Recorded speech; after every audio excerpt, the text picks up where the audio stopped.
Prime Minister Skerrit stands by his statements on U.S. relations with Cuba and Venezuela. Government invests $80,000 to extend the National Employment Program into Bagatelle, and the body of a St. Joseph man fished out of sea. I am Idona Baptist from the Channel 5 News. Details coming up. And don't waste time, eh? You know we deliver all over Dominica. The customer waiting for their product. All right?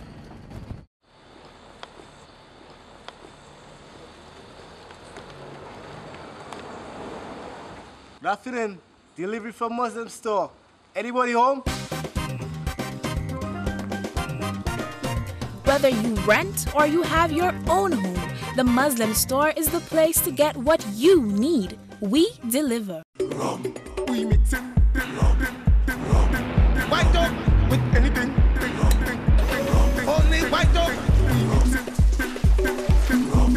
White dog with anything. Only white dog can beat it. It's calling. I'm eating. It's calling. Only white dog can beat it. It's calling. I'm eating. White Oak. When it pours, you reign. The one night of the year WWE gets extreme. Two legends. One destiny. It's a double whammy. Mapping 2K4 presents 2-in-1 pay-per-view events. WWE Extreme Rules on April 26th and another beatdown boxing match between Floyd Mayweather and Manny Pacquiao on May 2nd, 2015. Book your pay-per-view spots today for this WWE Extreme action on April 26th and the Victory Boxing match on May 2nd. Only $57.50. Yes, only $57.50. Grab that deal. Grab that deal. Sign up today. It's only on pay-per-view. Channel 105 and 21. Mapping terms and conditions apply. You remember what you did to me? I love family traditions, don't you? The fun you have when you're all together, preparing a meal that you'll all enjoy. Having the right kitchen appliances help bring it all together. And you can find them at Quartz. Appliances that give you more. Fridges that keep food fresher. Stoves that cook meals better. At Quartz, you get the world's best brands at the best prices. I love that, and you will too. For small and large kitchen appliances, Quartz, bringing value home.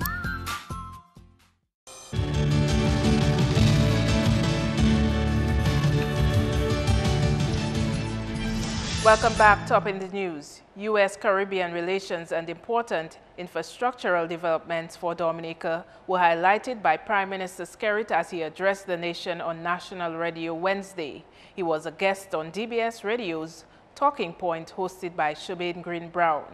Here's more. In the area of tourism investment, the Prime Minister said he met with developers of the 131-room hotel scheduled for the Cabrits this week. He says construction could start within 9 months. He also mentioned approval for a 200-room hotel at Coconut Beach in Portsmouth and a separate proposal for 36 villas and chocolate manufacturing in Soufriere. The Prime Minister says Cabinet has also approved a series of measures to be taken to Parliament on behalf of the Hotel and Tourism Association. The Prime Minister says Cabinet has taken another decision to contract a $50 million loan from the World Bank to construct a geothermal plant. The Finance Minister says proposals to enhance manufacturing are also being considered by government. Meantime, Mr. Skerrit says plans for the construction of a new hospital are on track. We indicated that we would have started the hospital in the first quarter of 2015. We were on schedule to commence. As a matter of fact, the Chinese, we've asked the Chinese to hold back a bit because there were a few observations which we made in respect to the architectural drawings of the hospital. So we've in fact written to them, and we're very confident that they will take into consideration many of the observations which we've made with regards to the architectural drawings. Once that is done, then the Chinese government would proceed with the tender process. But certainly we will see what commence very soon on the hospital once we can address this outstanding matter.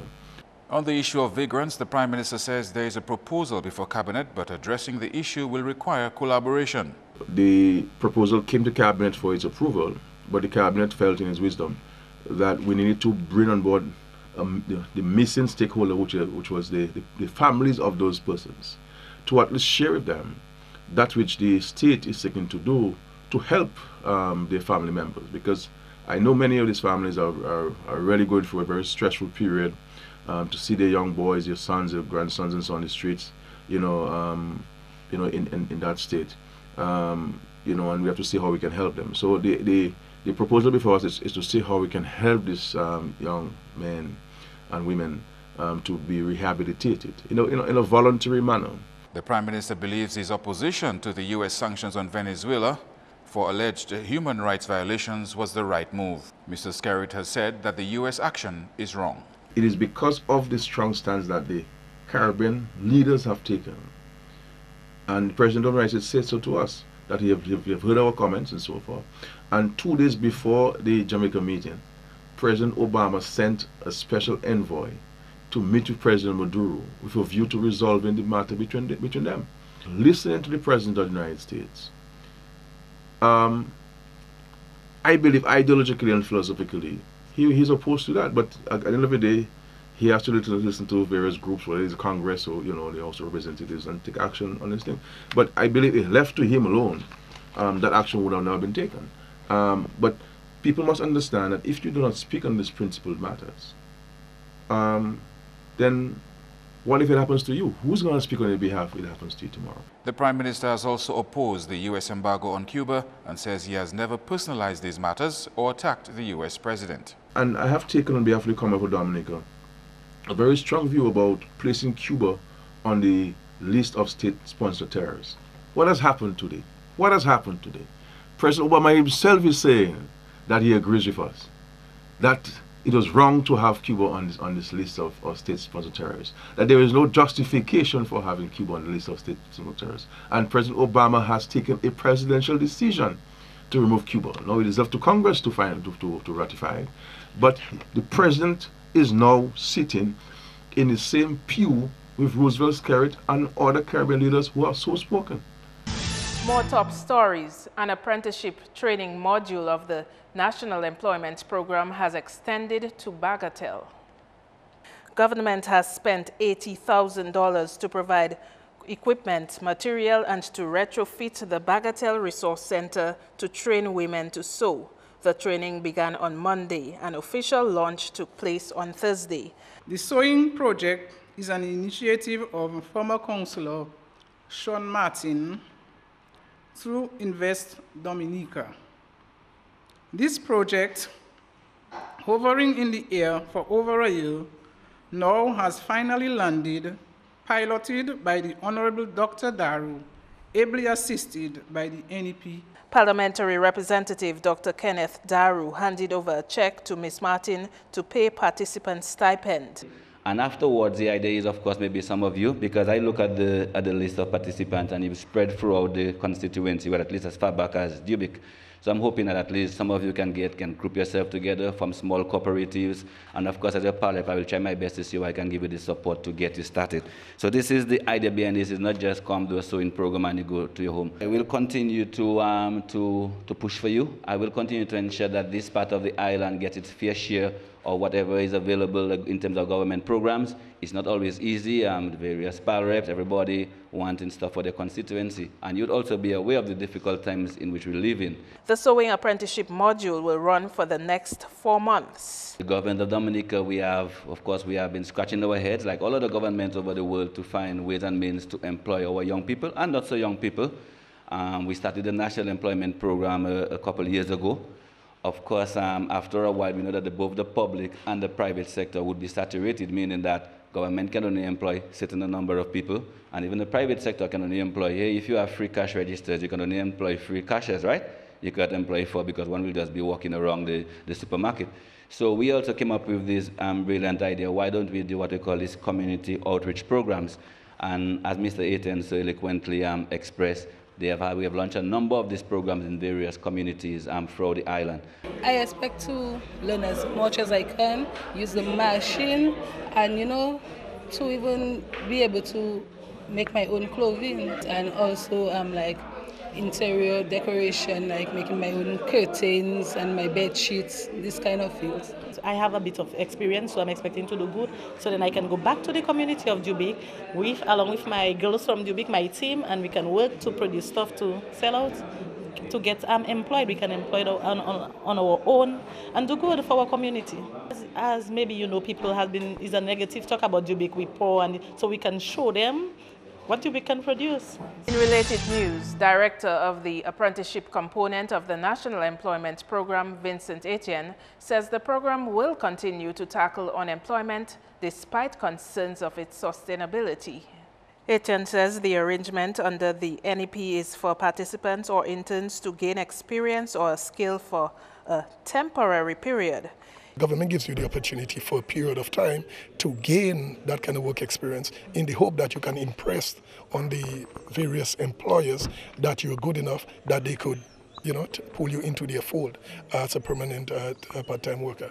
And as I said, this is one. We're also talking about internship. We realize people need skills, so we're going to train them, then give them attachments.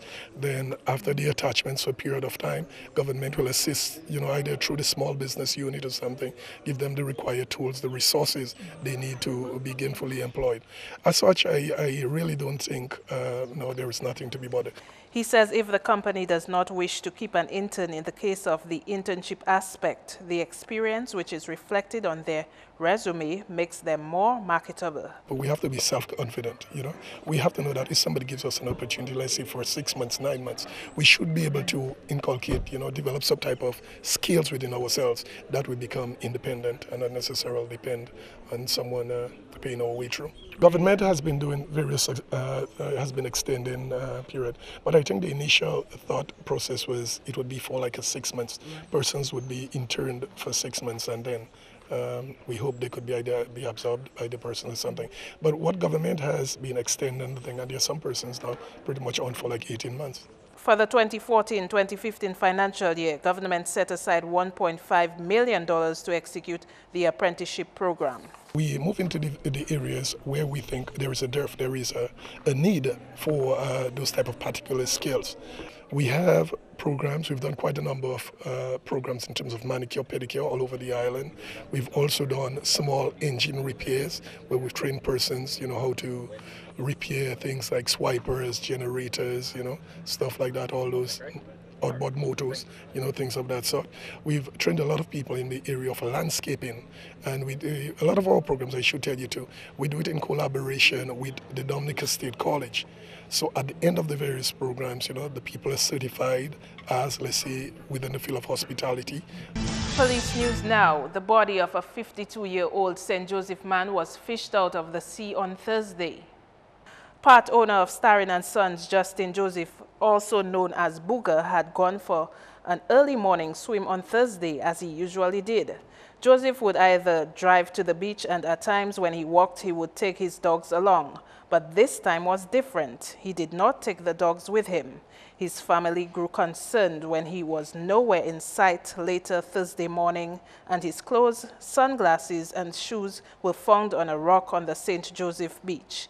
The police had also been alerted of Joseph's disappearance, and his wife was forced to leave work early to return to home. I just came from the police station because I keep calling everybody that I would think of. And then I got his sister Tessa. So she went looking for him. Then she called her daughter and tell her to tell me to come down because they found his clothes by the bay. So we were upstairs when I heard all this screaming from the sister and his niece downstairs. So then we went down and they had fished him out already. He was lying on the sand, covered. Joseph had left his house at about 5 a.m. and the norm was not to wake his wife up to tell her he was leaving. She would see him upon her return from work. Then he has other errands, other things that he does. So I figure, well, he went to the sea and then went to do it. So I went to work as normal. Before the bus picked me up, I called him and I didn't guide him. But that's a normal thing sometimes does happen. So when I went to work keep on calling, and there was no answer. So then I try calling different people to check the home to see if it's there, because I keep calling the house, calling the vehicles were there. And she says occasionally Joseph would work on his vehicles or go to the business warehouse in the community. Alfonso Eugene helped pull Joseph's body out of the sea about 11 a.m. His cousin find him and he called me and tell me come. Okay. You know, and then we dive and hold his shirt and bring him up.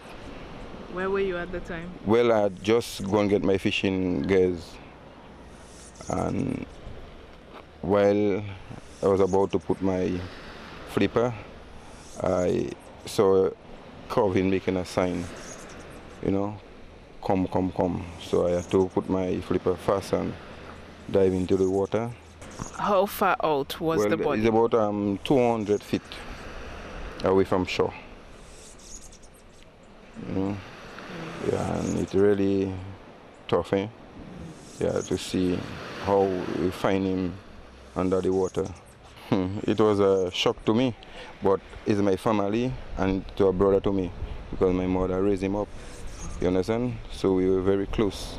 Coming up, Dominica 50 years ago, we look back through the eyes of a Jamaican pastor. Stay with us.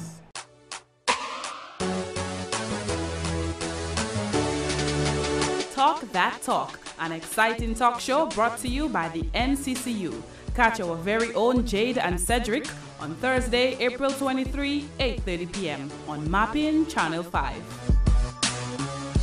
Shopping is a lot easier with Courts Ready Finance. Choose what you want from our wide range of quality products, and we take care of the rest. Courts Ready Finance's affordability means there's no deposit. There's no need for a lump sum of cash. It's flexible, which means you choose your payment term and you're guaranteed the lowest monthly payments anywhere. Best of all, it's easy. Easy to get and easy to pay. Shop at Courts today and get what you want hassle-free. Courts Ready Finance. Easy, affordable, flexible. So, I'm meeting Rico later. Gotta check in with the girls, but first, let me check my usage on the MyLime app. Now, what should I wear? Hashtag sexy. He's here.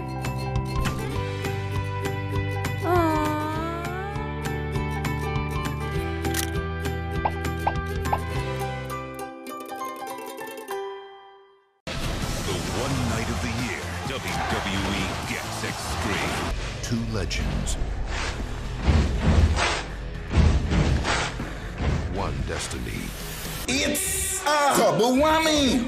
Mapping 2K4 presents 2-in-1 pay-per-view events. WWE Extreme Rules on April 26th, and another beatdown boxing match between Floyd Mayweather and Manny Pacquiao on May 2nd, 2015.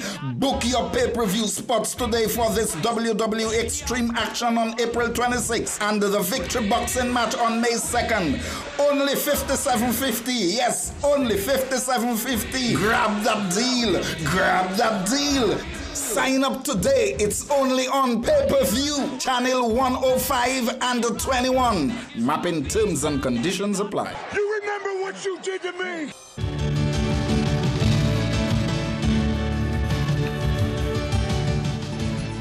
Thanks for staying with us. The German language may soon be introduced in the tour program for the upcoming cruise season in October. Chief Executive Officer of the Air and Seaport Authority says a few German cruise lines have visited Dominica and more are expected in the 2015-2016 cruise season. We've gotten some calls from the TUI as well as the German lines, as well as IDA, and from all reports based on the feedback we're getting, the very, very good feedbacks from the German tourists that are coming through on these ships. Over 80% of them are coming ashore, and that is very good. Badwell says in May he will be attending a meeting in Trinidad to explore European lines visiting the Caribbean. Because one of the things that we're looking at is sourcing coming out of Europe And there's a lot of concentration on some of these persons coming from Europe. And if they're going to be within the Southern Caribbean zone, Dominica needs to make a stake to ensure that we can get a piece of the pie in terms of visits to Dominica.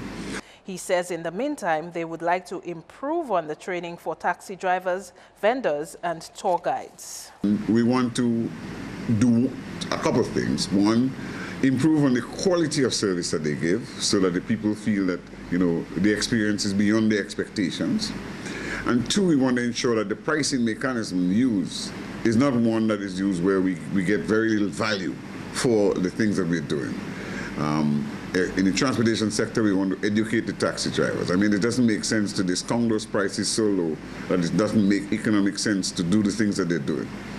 In more news now, the Scout Association of Dominica will have its headquarters by the year end after years without one.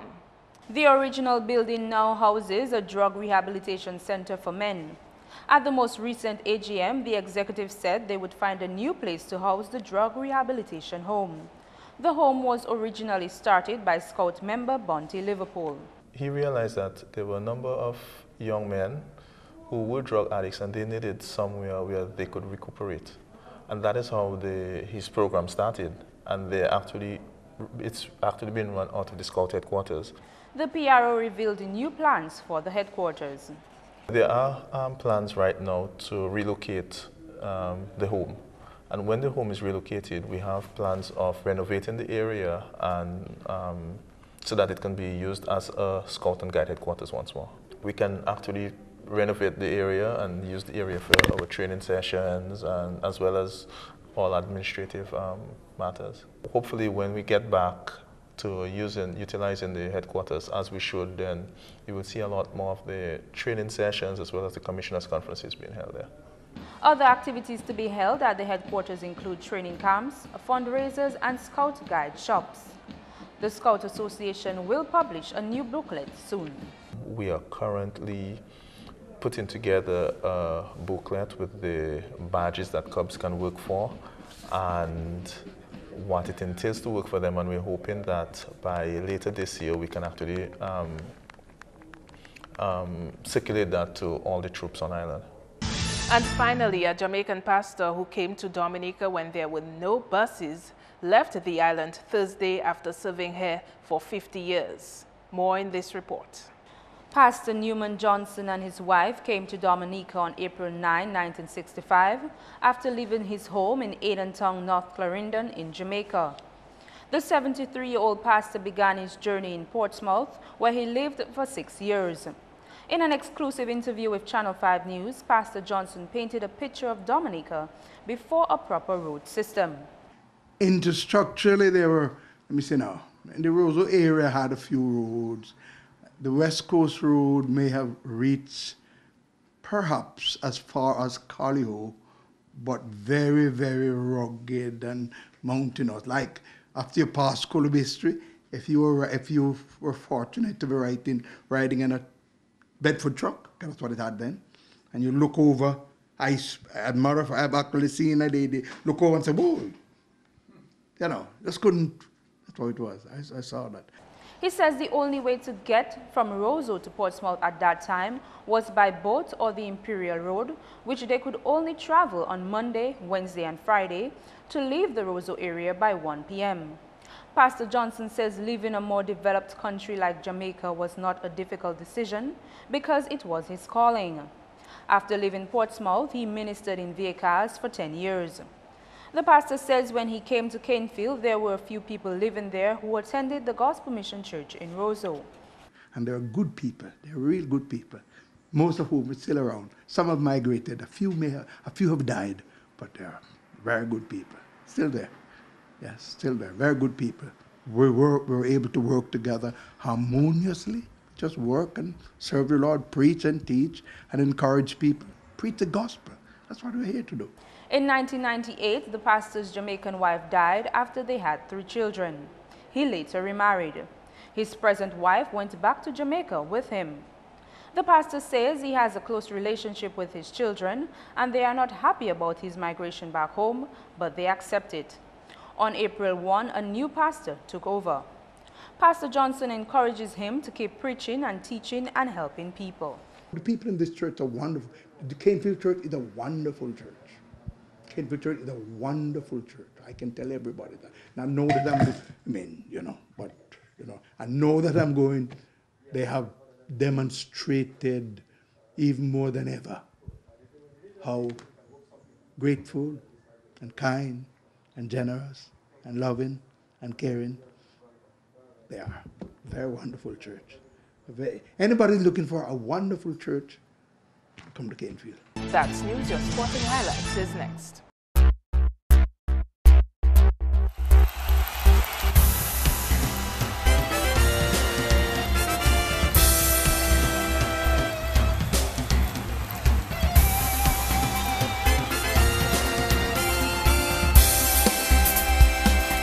Windward Island's Volcanoes are back on island, ready to join 6 Premier League clubs starting this weekend. As part of the new franchise cricket system, the Volcanoes team is based in Dominica and players are being contracted to the teams in the ongoing National League. The Dominica Cricket Association confirmed this week that players are available for games this weekend. Mervyn Matthew, Tyrone Theophile and Andre Fletcher are drafted to Desiderata Tremors. Liam Sebastian, Shane Shillingford and Johnson Charles to Dubla United Stars, while Neelan Pascal and Keddy Lesporis will play for Najiko. Dalton Polius, Lyndon James and Kenroy Peters now play for Marino Blasters, and Devon Smith and DeLon Johnson play for the DCA Cricket Academy. While in other results from last weekend, Marino Evergreen went down to P.H. Williams, Collyho by 1 wicket at Dubla. Marino batted first and scored 170 all out, but the bowling efforts of Reginald Darrow and Donald Clark were simply not enough to wipe out Collyho's batting lineup before they reached 172. Detroit Blaze won their first games in the DABA Premier Division Wednesday. Taking on E.H. Charles crossover at Massac, Blazers posted 86 to their opponent's 62 in a game they controlled from the first quarter. 2014 MVP Thomas Felix bucketed 29 points at the top of the table, with Lester Langley recording a double-double 11 points and 10 rebounds. Javid Joseph also had a double-double with 11 points and 10 rebounds. Crossovers Lyndall Mayers 20 points, Emil Cadeau 18 points, and McCrae Edwards 18 points featured in their scores tally. And football clubs and teams on the island are being invited to a special meeting this weekend as the DFA continue its drive to improve the game structure on the island. Gerald George explains. In keeping with FIFA and CONCACAF's regulations in reference to club licensing system, the Dominica Football Association cordially invites 2 representatives to attend a very important meeting on Saturday, 18th April 2015 from 10 a.m. at the Football House in Bafa State. The meeting will discuss the club licensing system, which is to be implemented at the start of the 2015-2016 season. This meeting is of utmost importance as it is mandatory that the system be implemented in August. Under this system, the clubs have certain responsibilities that must be met as well as the DFA. This is an ideal opportunity to ask questions and to clarify concerns. Please ensure that your club or team is represented at this very important meeting. Organizers of the inaugural Black Label Rum Trump Card Tournament are looking forward to take their cards to the rest of the island. Kimani Roll of Loda and his cousin Micah placed first in Sunday's national tournament against 10 other pairs. According to Lennon Matthew of Fine Foods Dominica, this is just a start to something greater. We recognize that it's been a while, I think some 6 years since a Trump tournament has been held. And of course, we saw the need to actually invest some money into the game, and hopefully it will be an annual competition. It was a learning experience for us as a company. We will be changing the format moving forward. Instead of having one national competition held on one day, we're looking to go out into the districts where, in the villages, in the communities where the game is played, such as Woodford Hill, for example. We have Wesley, we have Loda, we have Collyho, we have quite a few players in Marigot as well. So that's the format for the league. Later on this year, we will be heading to these communities to bring the Trump game to them so we can engage as many peers as possible moving forward. It will be a good thing to have because a lot of persons play, but it's not recognized like the dominoes, but it will be a good thing. Second place Leonard Henderson says he would be happy for a rematch. I'd be happy to play them again and win this time.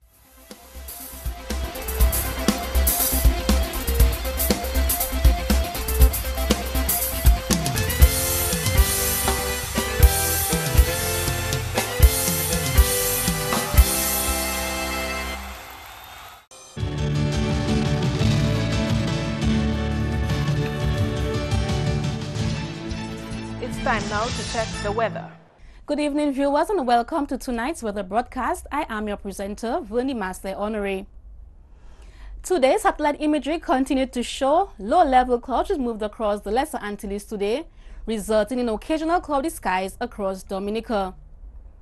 Radar imagery indicated scattered showers across the area, mainly across the Leeward Islands.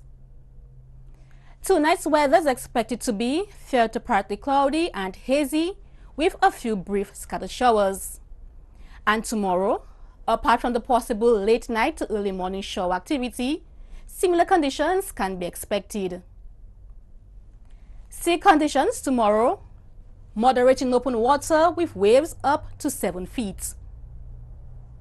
And looking ahead, the Atlantic high pressure system is expected to be the dominant feature into Sunday. As a result, fair to partly cloudy skies can be expected throughout. And across the Lesser Antilles tomorrow, weak instability will continue to generate partly cloudy to cloudy skies with some showers across the Leeward Islands, while fair to partly cloudy conditions can be expected across the central and southern portion of the chain. And on the international scene tomorrow, a chance of rain is expected in New York, partly cloudy skies in Miami and Caracas, and clear skies in London and Beijing. The sun will rise tomorrow at 5:49 a.m. and will set at 6:20 p.m. For further information, visit our website at weather.gov.dm or call the weather hotline at 447-5555. Thank you for joining us this evening. Have a good night. To end the news, the headlines again. Prime Minister Skerrit stands by his statements on U.S. relations with Cuba and Venezuela. Government invests $80,000 to extend the National Employment Program into Bagatelle and the body of a St. Joseph man fished out of sea. Feel free to send your questions and comments to news@marpin2k4.com. You can also access the news on the Turn Up 767 app. On behalf of the production team, I am Idona Baptist. Thanks for watching. Join us again tomorrow.